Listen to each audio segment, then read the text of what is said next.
Are you looking to get more engagement on your videos or on your when you go live on social media? Is it possible that you are saying something or doing something on when you're going live that is actually turning people away, turning your viewers away, and they don't have the time to watch it? Today, I'm going to be talking about things to say, things to not say or do when you're going live on social media. If you are joining me live for the today, please tell me where you're coming in from and let me know what is valuable to you. What are you finding to be valuable? And join me in this conversation. And if you're watching the replay, please let me know what was valuable. Give me a hashtag replay. And for those of you that have not met me before, my name is Anna Olson. I am a coach and mentor teaching small business owners how to effectively use video to market their business on social media. So today I wanted to talk about what not to say or do when you're going live on social media. You know, when I first got started, I was actually doing things that could actually turn people away from watching. There's certain things that are tolerated and certain things that are not, or people will not watch as much. You might have friends and family watch you because they're being nice or they're being supportive of your business. But if you want a new, your prospects to watch your video, then these are things that you want to avoid. And it's really, I really didn't think much about it when I first got started, but it is really important. So that's why I was like, you know what? I've learned these things. Let me share these things so you don't have to go through the same struggles that I did at the beginning, because it really does matter. It really does matter. So if you feel like you've made mistakes on your lives in the past, drop me a number 1 in the comments. I certainly have made a lot of mistakes when I was going live or when I first was going live. So I feel you. I know what that's like. So definitely. All right. So the first thing is, your expression, your smile, and your energy. I'm not going to watch somebody if they're sitting back going, yeah, today, I'm going to be talking about. If there's no energy behind what they're talking about, then I don't feel that they feel it's important, and probably not going to watch them. I'm probably not going to watch them. You have to have your energy up, have a smile, look at the camera, those kinds of things. So, and actually the second thing I was going to talk about is looking at the camera. If you're down here reading something and you're going along and you're just reading a script, that's probably not gonna, it's probably repelling people from, or turning people away from watching your video. So make sure that you look at the camera, and so they can see your eyeballs. You want eyeballs on your video, then you give them the eyeballs back. Make sure they can see your eyes and can see your smile. So those things are all very important. And, having good lighting. Now, I'm in my house, I'm in my office, but I still have lights on me. Yes, it's nice and sunny out today, but that's not enough light when I'm in the house like this. If I was outside, that would be great. But it's cold here, so I'm not going to do my live outside today. But just saying that, you got to have good lighting so they can see your face and they can see who's talking. And then the position of the camera. You don't want to be off position of the camera, like way over here or way down here at, as low as you can go. You kind of want to center yourself into the camera. And so it's easier for people to see you. And actually, when people see you, sometimes they watch it on computer, other times they watch it on mobile. And that makes a big difference. So being in the center of your space on the camera is the best way to do it. The next thing I wanted to talk about is descriptions. This has gotten to be really important, because having a description and having some keywords in your description of your video or your live is really important. Just lately, if I search something on Google and I'm looking for an answer to something, I've actually gotten Facebook Lives as the answer to my question. So that's because they put keywords and put a description in there for their live. They had a description and they had keywords to go with it. So all of that matters. As much as we say social media is not a search engine, it's not like setting up a search engine optimized video, but it is to a certain extent. And it is important to have a description and to have keywords in your description. So if this makes sense to you, please drop me a number 1 in the comments. I would like to hear from you. I would like to hear that this is making sense, that this is something that you could do. And then the length of your live. You know, I've seen some lives go as far as 30 minutes, 35 minutes. There's very few people that will spend that much time watching your video. I like to keep mine anywhere from 10 to 15 minutes. And sometimes it's shorter. It depends on, to a certain extent, you want to do it as long as it takes for you to deliver the message. That has some, what's the word I'm looking for? I mean, you want to keep that in mind. You want to keep that in mind as you prepare to do your live. But going on and on and on for an hour, I know you can do lives on Facebook for up to 2 hours, but that's way too long. That's way too long. People aren't going to watch that long. They're not going to watch that long. So like I said, I do it based on what I'm talking about, how much of to deliver my message, but I also keep it around 10 to 15 minutes.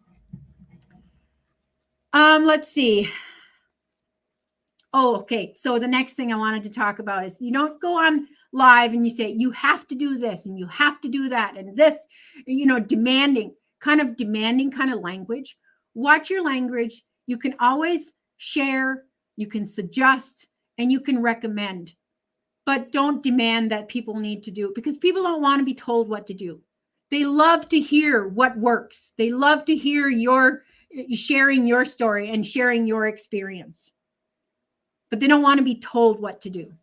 So it's really important to share, recommend, or suggest, but not demand type of thing. And of course, if you get any engagement on your video, make sure to respond.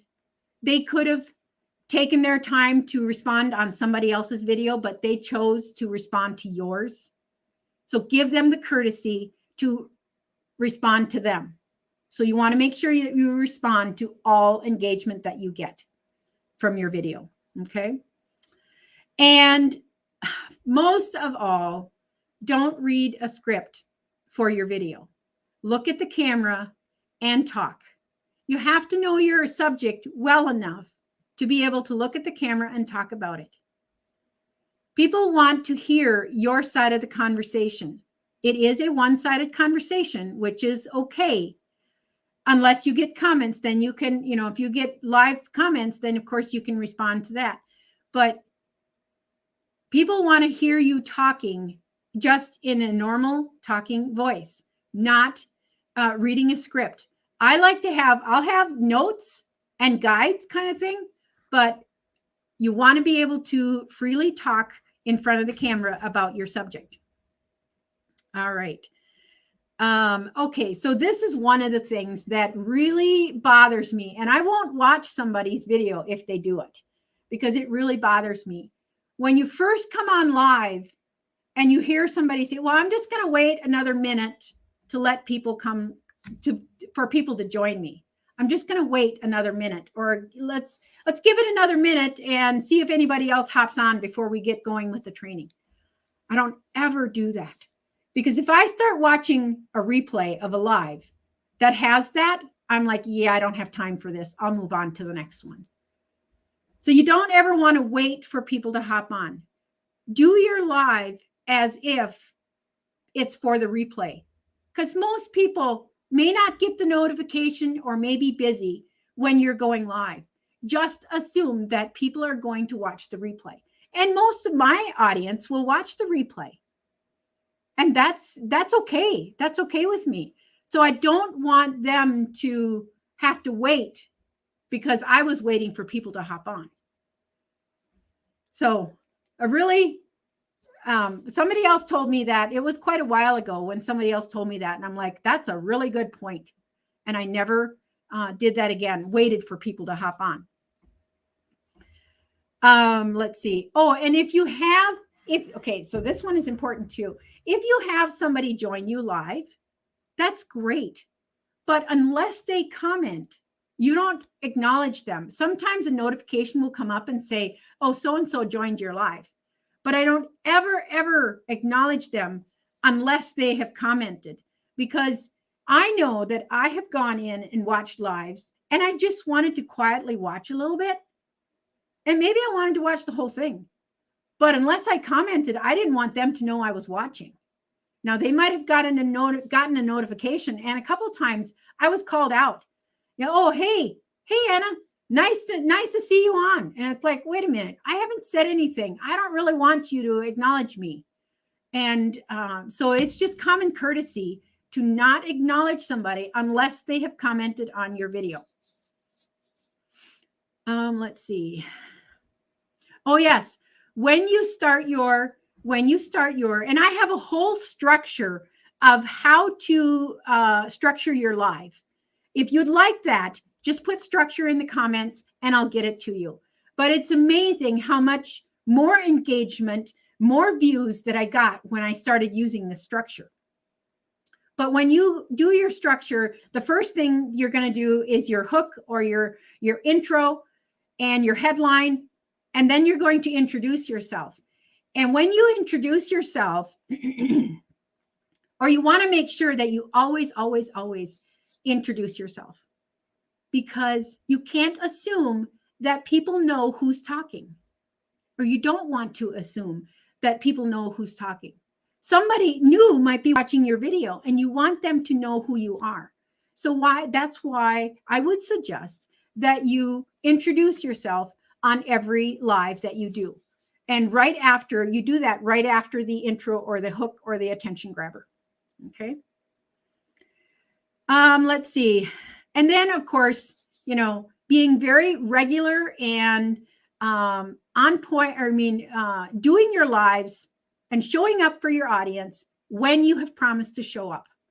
I know that I was doing lives 3 times a week, Monday, Wednesday, Friday, and I needed to show up 3 times a week, because if I don't show up, my audience is going to find somebody else to watch.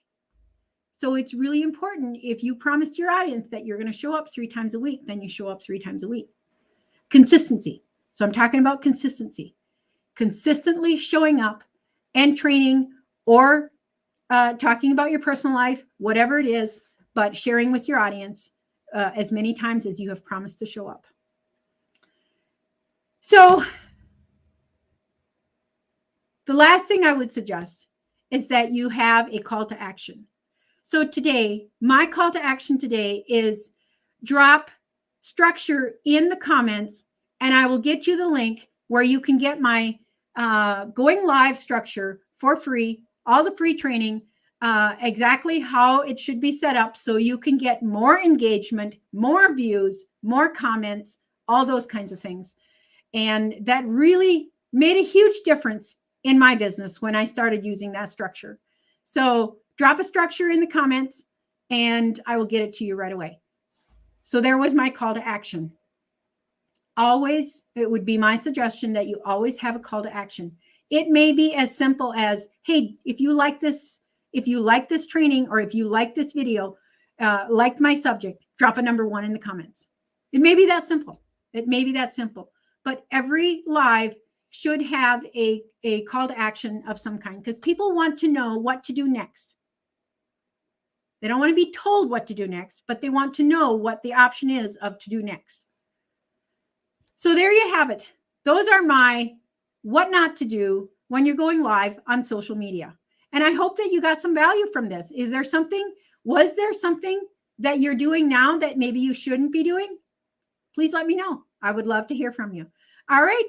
So that's what I have for you on Fridays, on this Friday. Until the next video, have a great rest of your day.